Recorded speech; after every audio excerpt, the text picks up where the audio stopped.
Ponga atención con lo que vamos a conversar ahora porque es un tema del que seguramente usted tiene su opinión, algo le habrá pasado por ahí. Vamos a hablar de un estudio del CERNAC que reveló que más del 40% de los reclamos del mercado financiero se concentran en tarjetas del retail, principalmente por cobros abusivos. Y para profundizar en este tema ya conversamos justamente con Ernesto Muñoz, que es el director del Servicio Nacional del Consumidor. ¿Cómo está, director? Gracias por acompañarnos. Gracias por invitarme, Claudio. Bueno, estábamos leyendo algunas de las cifras. Más del 44% de los reclamos se concentran en tarjetas del retail. Yo pensaba que era más. Bueno, en este caso lo que nosotros hacemos es una comparación entre los dos semestres, segundo semestre del 2014 y 2015, y aquí lo que visualizamos es que a pesar de que ha estado bajando el número de reclamos en el mercado financiero, que es el tercer mercado más reclamado en el CERNAC, con cerca de un 20% de los reclamos que nosotros recibimos, que son cerca de 300.000 al año, aquí aumentó el número de reclamos respecto a las tarjetas del retail financiero, pasando entonces a superar a la banca como el submercado más reclamado del 38% al 44% de los reclamos. Y esto tiene que ver fundamentalmente, como usted indicaba, cerca del 50% de estos reclamos tienen que ver con cobros indebidos, cobros que la gente no reconoce. Y si uno suma eso, que el 67% en esta industria de los reclamos de los consumidores, cerca de 2/3 más, son recogidos positivamente, uno puede decir, bueno, aquí hay prácticas de información, de firma de términos y condiciones que no están entregando todo el estándar que la ley podría entregar a los consumidores, y eso es algo que debemos mejorar. Ahora, cuando se habla de duplicidad de cobros, o el cobro de algún seguro, que es lo típico en una tarjeta que no estaba contemplado o no se le informó oportunamente al cliente que contrata, uno podría suponer también mala fe en ese tipo de cosas. ¿Cuáles son las sanciones que reciben entonces más adelante? Porque para que actúe como un desincentivo. Bueno, hoy día tenemos una institucionalidad que es débil en ese sentido, porque para llegar a una solución el consumidor tiene muchas veces que llegar al CERNAC, la empresa no responde de manera directa, muchas veces entonces le dice, incluso algunos que tienen malos protocolos, dicen vaya al CERNAC.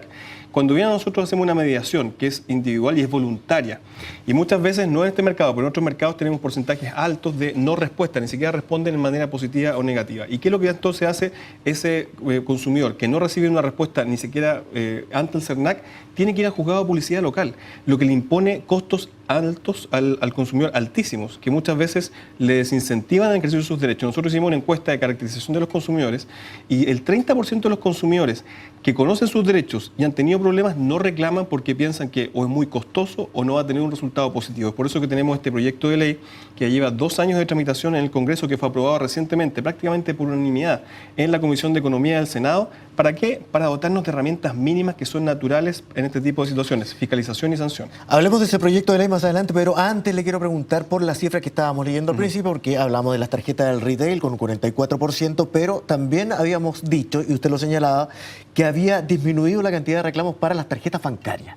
Y me imagino que ahí hubo una acción también de parte de aquellos que la emiten.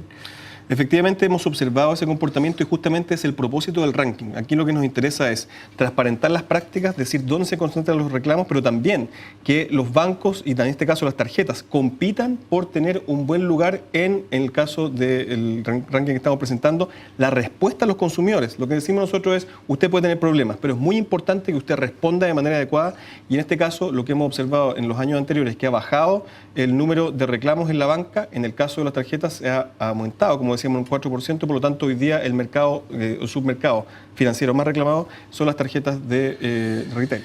Usted me señalaba en relación a las acciones que tiene la potestad de hacer el CERNAC y el proyecto de ley que se está tramitando todavía. Hasta ahora actúan como mediadores en las demandas, lo que ha tenido cierto efecto y que son los que estábamos conversando recién. Pero hace falta mucho más de manera de hacerlo efectivo en cuanto a la capacidad fiscalizadora y de sanción, ¿no? Efectivamente, estas son herramientas mínimas para emparejar la cancha, porque aquí tenemos muchas veces cobros que son abusivos, cobros que no son reconocidos, que son montos que al consumidor lo desincentivan a reclamar. El consumidor no va a un juzgado de publicidad local por cobros que tengan que ver con 500, con 1.000 pesos, con 2.000 pesos, porque el costo de reclamar es mayor que lo que va a obtener. Entonces, ¿qué es lo que buscamos acá? Prevenir de manera eficiente. Y para eso en el proyecto de ley tenemos varias cosas.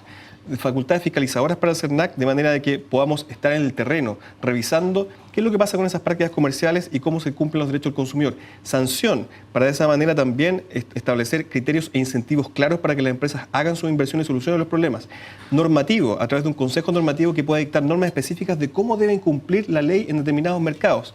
Una conciliación, esto es, un procedimiento previo por abogados del CERNAC para proponer soluciones y sentar a la mesa al proveedor y al consumidor, y de esa manera que el consumidor no tenga que esperar un año o más para encontrar una respuesta. Y por cierto, las mediaciones colectivas, que como usted señalaba, son hoy día un procedimiento que nos permite resolver el tema para 100.000, 200.000, 1.000.000 de consumidores, y que hacia el futuro va a estar fortalecido. Ahora, son cuestiones que parecen básicas para tener una mejor relación entre el consumidor y aquellos que ofrecen los productos o servicios en general. Sin embargo, cuando no están establecidas como se pretende en este proyecto de ley, existe siempre una tentación, ¿cierto? Esa tentación de hacer mal los contratos, de dejar cierta información fuera de lo que se le entrega al cliente en un primer momento para establecer un pago posterior.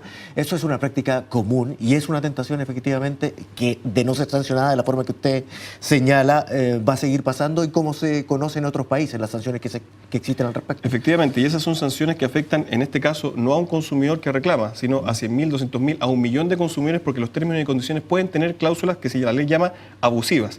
Y en este mismo mercado del retail y del retail financiero nosotros tenemos demandas colectivas y mediaciones colectivas también respecto de muchos de estos operadores para eliminar esas cláusulas de manera efectiva. Pero lo importante es establecer una institucionalidad que desincentive la infracción masiva y que siempre le dé el incentivo a la empresa para hacer la inversión, no solamente antes, cuando tengamos estos términos y condiciones, sino también en la postventa, que es el momento en el que de manera crucial uno dice, ¿aquí hay preocupación por el cliente o no? Y muchas veces nosotros como CERNAC no notamos que exista esa preocupación de manera clara en este mercado. Ernesto Muñoz, director del Servicio Nacional del Consumidor, muchas gracias por conversar con nosotros. Muchas gracias a usted.